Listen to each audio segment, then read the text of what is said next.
Reglamento de higiene y seguridad. Datos de accidentabilidad laboral.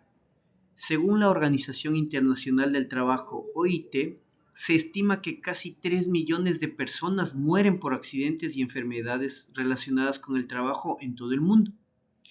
En Ecuador, durante el año 2023, el Seguro General de Riesgos del Trabajo, que pertenece al Instituto Ecuatoriano de Seguridad Social, registra 20.597 accidentes laborales reportados, de los cuales el 50.6% tuvo efecto en el lugar de trabajo habitual y un 31.9% al ir o volver del trabajo.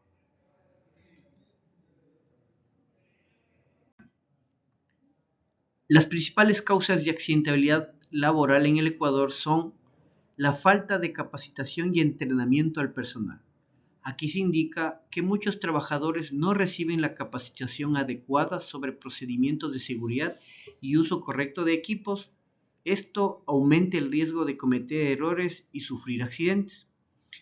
El incumplimiento de normas de seguridad. Algunas empresas no implementan o no hacen cumplir las normas de seguridad y salud ocupacional. Esto expone a los trabajadores a peligros y riesgos laborales. Condiciones inseguras en los lugares de trabajo. Problemas como pisos resbaladizos, maquinaria sin protección, espacios reducidos, entre otros, son condiciones físicas inseguras que aumentan la probabilidad de accidentes.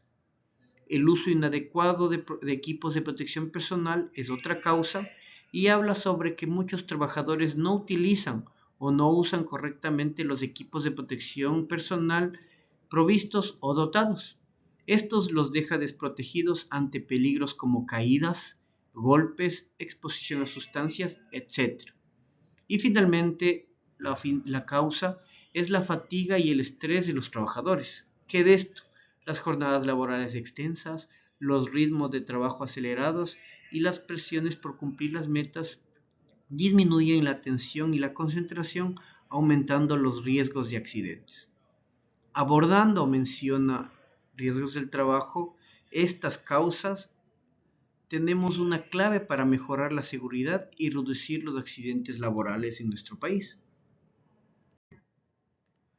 Así, ingresamos al tema del reglamento de higiene y seguridad. Por ese contexto es necesario regularizar, dice la legislación. Este reglamento tiene la generalidad de aplicar a empresas con más de 10 trabajadores. Es decir, no es para todo tamaño de empresa, sino para las que cuentan con 10 o más trabajadores. Y tiene una vigencia de 2 años. Esto está plasmado en el artículo 434 del Código del Trabajo en nuestro país. Los objetivos que persigue este reglamento de higiene y seguridad es prevenir los accidentes y enfermedades laborales, así como identificar los peligros y controlar los riesgos laborales, incluyendo situaciones de emergencia. La política de seguridad y salud en el trabajo es firmada por la máxima autoridad de la empresa y establece la intención que tiene DECA para prevenir la ocurrencia de accidentes y enfermedades laborales. Para ello se compromete a mantener condiciones seguras de trabajo, inducir, capacitar o entrenar a sus trabajadores, influir en los proveedores para que den cumplimiento a la ley de seguridad y salud en el trabajo, proveer los recursos necesarios para la implementación, seguimiento y mejora continua de la gestión de prevención de accidentes y cumplir la legislación vigente que le aplique respecto a seguridad y salud en el trabajo. El reglamento como tal tiene 6 capítulos. En el capítulo número 1 hablamos sobre las obligaciones, derechos, prohibiciones, tanto para la empresa como para los trabajadores. Por ejemplo, para la empresa es una obligación no permitir que el trabajo sea realizado por personas que no cuenten con la capacitación, la certificación o el entrenamiento adecuado. Para los trabajadores, en cambio, un derecho es ser entrenados antes de realizar una actividad laboral, tienen la obligación de cumplir las normas de prevención y están prohibidos, por ejemplo, manipular equipos, herramientas o hacer actividades para las que no hayan sido capacitados o cuando estén bajo efectos de drogas. incluyendo las normales cuando ustedes se enferman de manera o cuando nos enfermamos de manera común. Una gripe, un dolor en cualquier parte de nuestro cuerpo puede generar que tomemos medicamento que nos adormezca y pueda influir sobre la actividad laboral realizada, haciendo que haya una mayor probabilidad de que ocurra un accidente laboral. Este capítulo habla también sobre la responsabilidad de las personas que manejan seguridad y salud en el trabajo. Estas personas están o tienen la responsabilidad de impartir las charlas de capacitación, guiar a la empresa hacia el cumplimiento de las obligaciones de seguridad y salud en el trabajo, obligaciones de los proveedores. Aquí hablamos sobre el cumplimiento que tiene todo proveedor respecto al afiliar a sus trabajadores desde el primer día del trabajo, como menciona la legislación, tener al personal capacitado o entrenado y, de ser el caso, certificado. La corresponsabilidad habla sobre que todo accidente que ocurra en una empresa o en un espacio físico es corresponsable también la empresa para la que se le preste el servicio o quien contrató a la otra. Aquí se debe aclarar el tema de a quién pedimos el IES. Si por causas comerciales, de mercadeo o por situación emergente el proveedor no puede presentar el respaldo de su afiliación al IES, debe firmar el documento de descargo de responsabilidad. Esto aplica, por ejemplo, en temas de mercadeo, impulsadoras, modelos, instructores de pilates o aeróbicos o bailoterapia, armadores de estructuras pequeñas o bajas, y en el caso de operaciones, para casos de integrados que terminen una relación no comercial de manera no amistosa con la empresa, trabajos de mantenimiento emergentes que solo pueden ser realizados por un proveedor específico que no cuenta con el IES, deben firmar este descargo de responsabilidad. Recuerde usted que existe entonces un descargo de responsabilidad que firma un proveedor que no puede cumplir el tema de afiliación al IES. Esto solo en los casos mencionados o extremos. En todos los casos, por favor, notificar al administrador y a la jefatura directamente involucrada. El capítulo 2 habla de la gestión de prevención de riesgos en el trabajo. Aquí habla de los organismos paritarios, un monitor de seguridad, un técnico, un delegado, un médico con especialidad y un psicólogo. Ya les vamos a determinar de manera organizada cuál le corresponde o le aplica a la empresa. Gestión de riesgos laborales, identificar cuáles son los peligros de sus puestos de trabajo, hablar de los trabajos especiales o de alto riesgo, señalización de seguridad, prevención de amenazas naturales y antrópicas, gestión de salud en el trabajo. Este último punto habla sobre el control que se tiene respecto a los exámenes de inicio, periódicos, clínicos laborales, así como conocer de primeros auxilios y saber cómo tratar con personas que son vulnerables. Para atender el capítulo 2, entonces, hablemos de los organismos paritarios que para la empresa aplica el técnico de seguridad y salud en el trabajo. Para aclaración, toda empresa que cuente con más de 100 trabajadores debe contar con un técnico de seguridad y salud en el trabajo, o las empresas que tienen más de 50 trabajadores pero que han sido calificadas por el Ministerio del Trabajo como de alto riesgo. El médico ocupacional aplica solo para empresas con más de 100 trabajadores. El delegado de seguridad y salud en el trabajo aplica para empresas que cuenten con más de 10 trabajadores y menos de 50 trabajadores. Y el monitor de seguridad aplica para empresas entre 50 y 100 trabajadores. En resumen, DECA Management tiene un técnico de seguridad y salud en el trabajo, un médico ocupacional y por cada uno de sus sedes o centros de trabajo un delegado de seguridad y salud, menos en los centros de trabajo donde no se cuente con más de 10 trabajadores. Esto está pegado a lo que dicta el Acuerdo Ministerial 255, que es el Reglamento de Seguridad y Salud en el Trabajo vigente. Este capítulo 2 habla sobre la gestión de peligros y riesgos laborales y aquí se debe establecer o tener claro qué es un peligro y qué es un riesgo. El peligro es todo lo que me puede causar daño. Entonces usted ve a su alrededor y determine qué es lo que le puede causar daño en su puesto de trabajo. Por ejemplo, el piso resbaloso es un peligro. ¿Por qué? Porque hay el riesgo o la probabilidad de que se caiga. Entonces, el peligro es todo lo que me puede causar daño y el riesgo es la probabilidad de que ese peligro se manifieste. Por ejemplo, en la situación de soldar, existe el trabajo con proyección de partículas y humos, es el peligro. El quemarme, el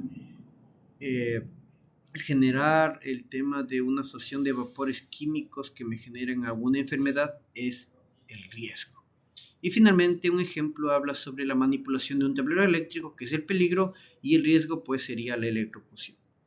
Para gestionar estos peligros y estos riesgos, la normativa me indica que lo menos efectivo es entregar equipos de protección personal y lo más efectivo es eliminar lo que es peligroso. Si no puedo eliminar lo que es peligroso, hay que sustituir lo que es peligroso, o si no puedo sustituir o eliminar, debo hacer controles técnicos y controles administrativos. Un ejemplo que aplique a nuestra empresa es el siguiente.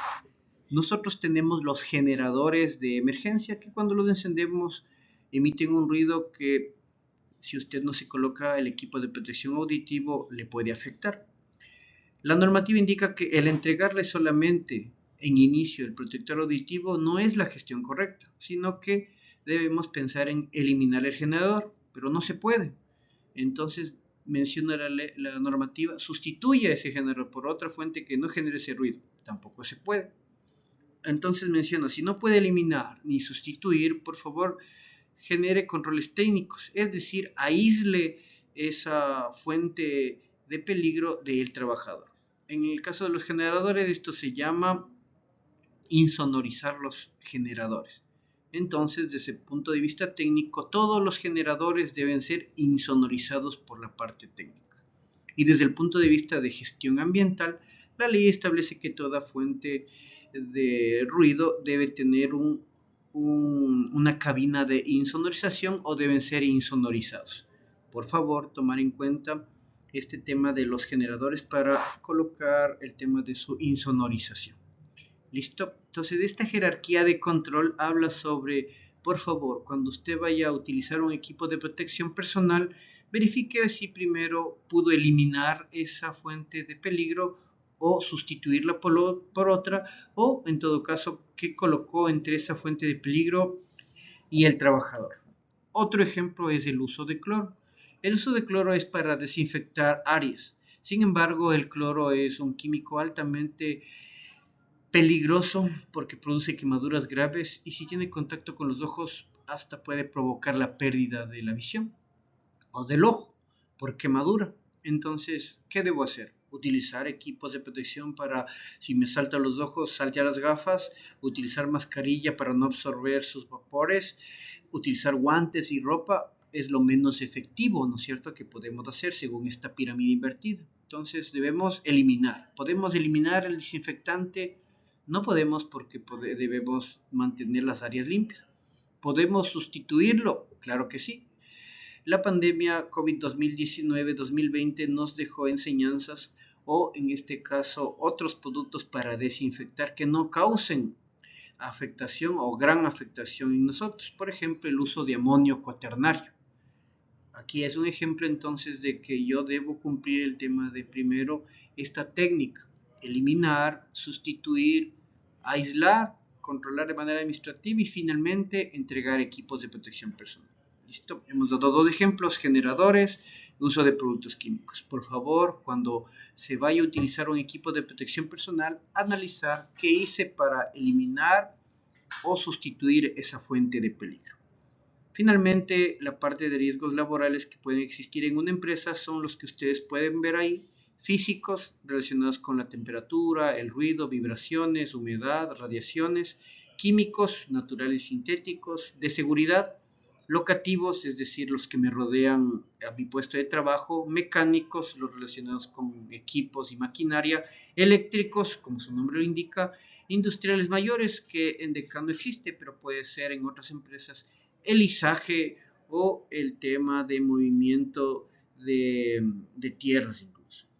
Biológicos habla sobre el contacto con insectos, bacterias, hongos y otros microorganismos.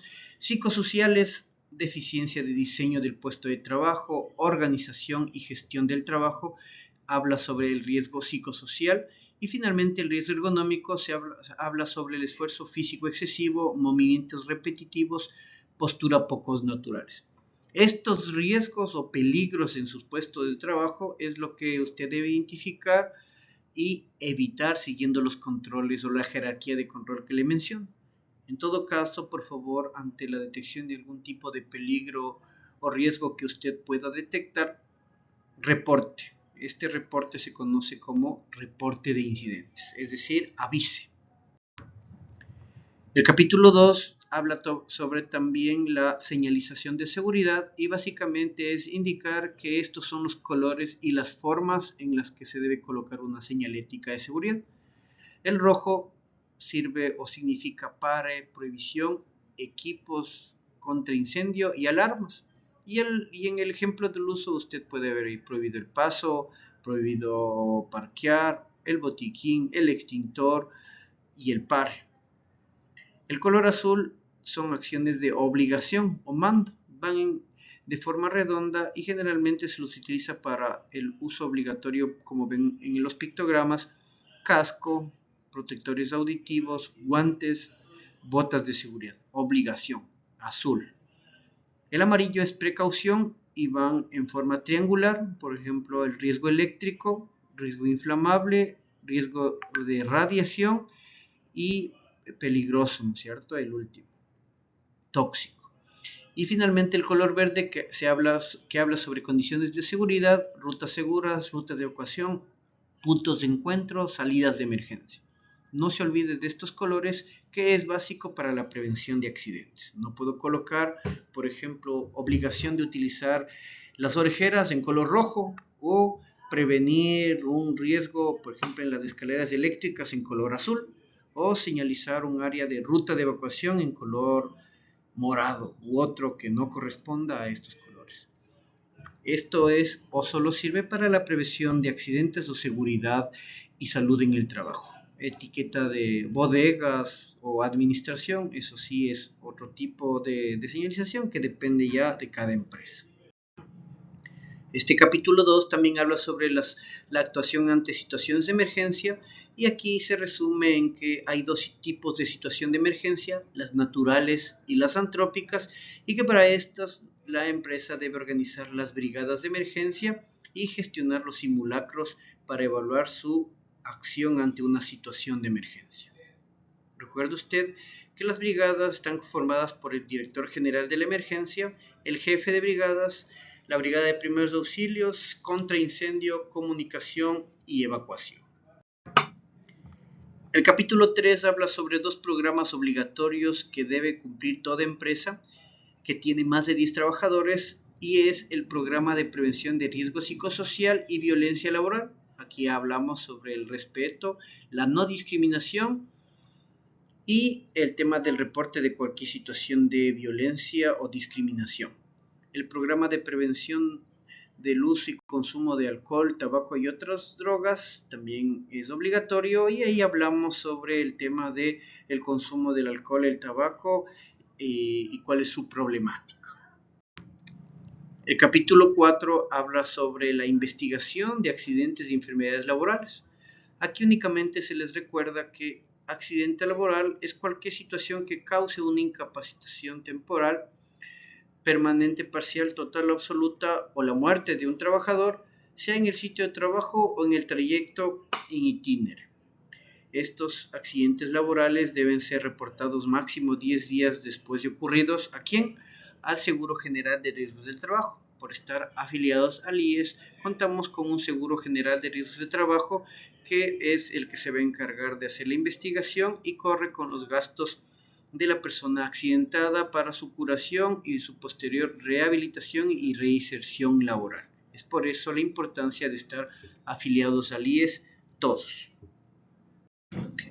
El capítulo 5 habla sobre la información, la capacitación, el entrenamiento y la certificación que deben tener los trabajadores.